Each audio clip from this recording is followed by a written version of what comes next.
there's another issue is in the early history of Christianity in Africa, Mm-hmm. Carthage and Numidia figure very highly. Mm-hmm. So you had some people say 17th of July, 180 AD, others give different dates, where 12 African Christians were executed by the Roman controlled authorities. Mm. There was the leader of the group was a 22-year-old African woman called Perpetua.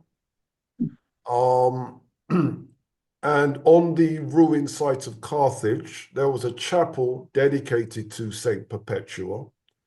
And if you look at some of the Roman Catholic art where they're depicting saints, they make it quite clear that Perpetua is black. Yeah.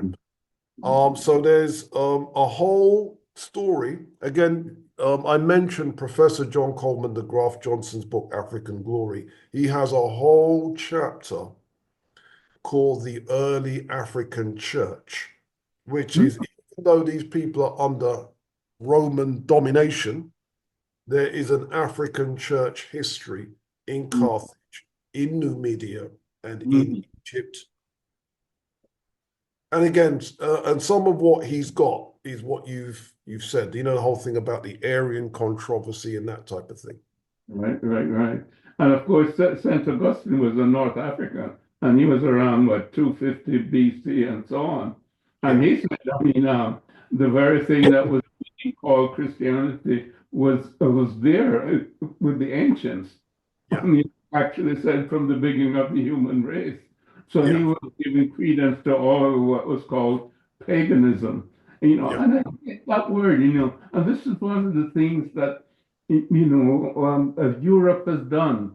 You know, they try to describe other people as primitive, you know, and they have all these derogatory terms like animism, you know, and paganism, and they act as if, again, quotes, civilization started with them. They act as if, you know, religion came from polytheism, you know, through some kind of pantheism, and then came to monotheism. In other words, these primitive people, you know, had this polytheistic thing, and then it was not until these wonderful Jewish people came along and gave us monotheism, which is total crap. You know, I mean, Well said, sir. the consciousness is human was always present in human beings. It did not evolve. It has been there for 200,000 years. Once you have a human being, you have human consciousness that is conscious of itself. There's no such thing as primitive consciousness. You see, I mean, but they make you believe that there's such a thing as a primitive man, a primitive Homo sapiens. There's no such thing as a primitive Homo sapiens. You know, you can use different tools and you can dress differently, etc., etc., and that changes over time depending on geography and the culture, etc. But the consciousness of the human being who is able to make choices, who is able to be aware of himself and what he's doing, it's been there for 200,000 years. There's no such thing as primitive man. You see, but they do that, and all that refers to is the tools that he's using. Well, of course, he starts with certain tools because that's what's around him. And then, you know, he invents this and he invents that and he invents that. So, you know, but because there's a new invention of a tool, you believe that you now are better than the person who didn't have that tool. Where does that come from? But that's a European conceit. You see, to try to put them on a pedestal different from, quotes, other human beings. They've been involved in making sophisticated tools over a certain, you know, period of time. And most of the tools, you know, they used to kill other people. You know, so how is that a mark of civilization? And you know, but just getting back to the religious thing, that is what has poisoned, you know, our minds, and of course, in some sense, that has been deliberate. But I think in a lot of senses, it's been ignorance on the part of Europeans, because when they came and they saw us, and of course Herodotus tells us this, they said, my God, these Ethiopians, they're the most magnificent people in the world.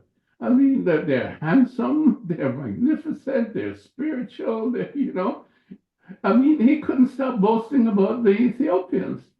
I mean, and that was the reality of the European coming out of the Ice Age, etc., and his own primitive cave dwelling, etc., and seeing these civilized Ethiopians.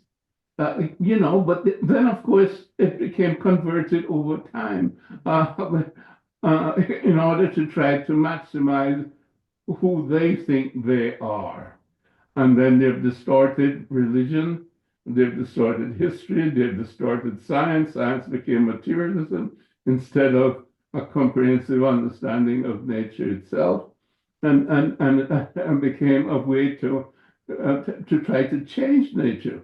And now we have GMOs, and we have this religious fundamentalism, and we have scientific materialism of the worst kind, and we have societies that are in chaos. We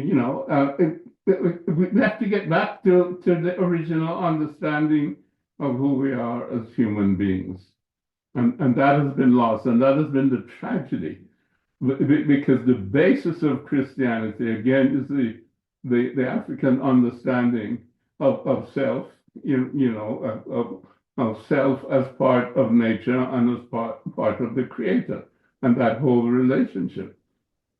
Not just simply a physical entity, who receives information through the five senses from the world outside, and then processes that with an intelligence, and then tries to maximize pleasure over pain, or gain over loss, and creates societies based on that. I mean,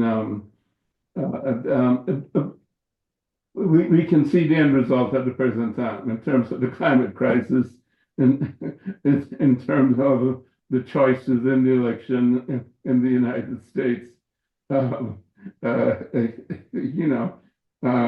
It's like, I think it's like the end of time, so to speak, or an end of times, shall we say. I think we're moving towards something different if the world is not destroyed through the current fracases there in Ukraine and in Gaza, and then in Lebanon, and who knows what will happen to Iran, etc., because the war machine has been, going full tilt, and I'm not sure it knows when to stop.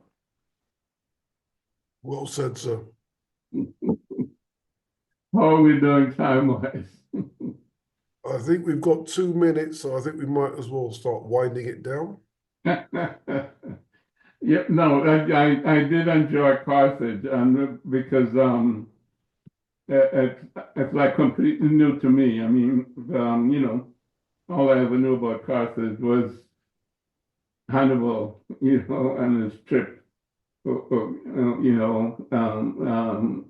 into Europe through Spain and trying to go over the Alps and so on.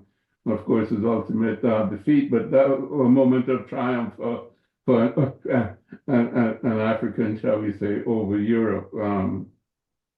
But you've certainly filled in a gap there, and it's an important one because it was a significant nation state or empire, as you described it, and it fills in that whole business with the Phoenicians and what was going on in the Mediterranean and so on, because the Mediterranean itself was not primarily Egyptian in terms of it on the waters.